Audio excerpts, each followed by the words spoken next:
I'd never had a real home or any security, and I wanted to build that. I rushed into a relationship with him off the back of another one that I was running away from, and I ran straight into the arms of somebody that told me all of the things I needed to hear about myself.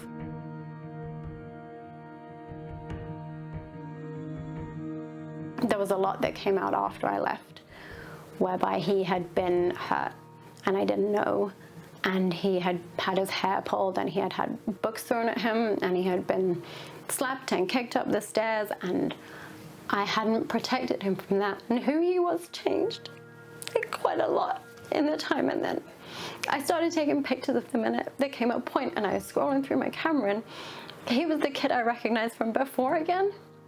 And that was kind of my moment. I was able to see all of these beautiful moments in the middle of my pain and my chaos, and it gave me something to cling to, that I could create something that was beautiful, and my children were beautiful, and it wasn't all just for nothing. And I was not just surviving, but actually now my children were thriving as well, because I had been able to leave.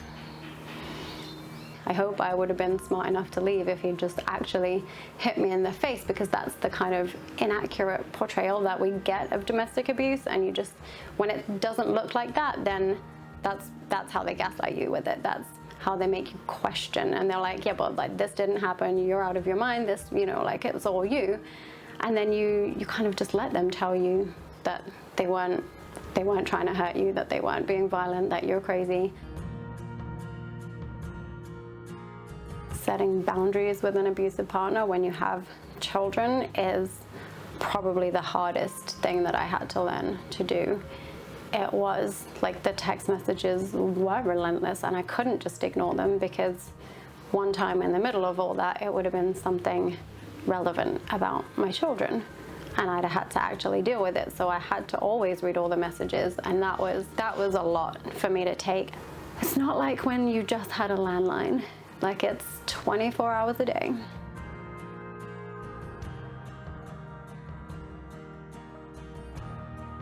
I tell people that getting out isn't the hardest part, it's staying out. Trauma bonding, it's no different than any other addiction. So after I left, I did keep going back and forth for almost a year. I'd receive a lot of messages. They would be, some of them were threatening, some of them were, he was crying on his bedroom floor. Like, they were all manipulative, and in hindsight, I don't imagine any of them were grounded in any kind of reality. They were just whatever he needed to say to get what he wanted. But at the time, I believed them, and if he told me I was worthless, I believed that. This was my fault. My children didn't have a dad. It wasn't anything to do with his behavior, obviously. It was just because I left, they didn't have a dad. Lucas was like, literally, he started primary school, so he was like 5, you know, like, and then the first year had like about 3 girlfriends, and in the end I said to him, look, you cannot date until you understand the value of women and that they're not disposable. And he was like 6 by then, he was like, okay, mommy, I think you're right, dating's not for me. He had a crazy meltdown on Christmas Day.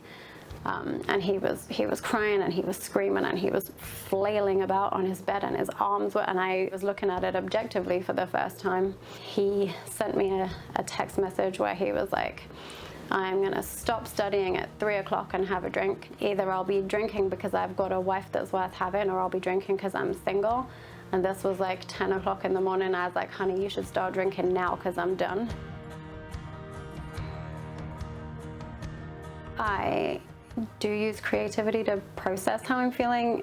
Predominantly, I started writing poetry, first of all, after my first marriage didn't work out. You know, and I did photography and art at school and all of these things. And then when I got into this second relationship, that was the part of me that died the first. Then I lost all of myself in this new relationship, and it was something like 7, maybe 8 years later, I started writing again on my Instagram, and when I went to type in my name, it was already a hashtag, and there were just like 50,000 repins of one of my poems, and people had it like tattooed and stuff, and I was just, you can't even explain how it feels to see your words literally like inked into another person's skin forever, like to know that you said something that meant enough to them that they needed to to be reminded of it and carry it with them.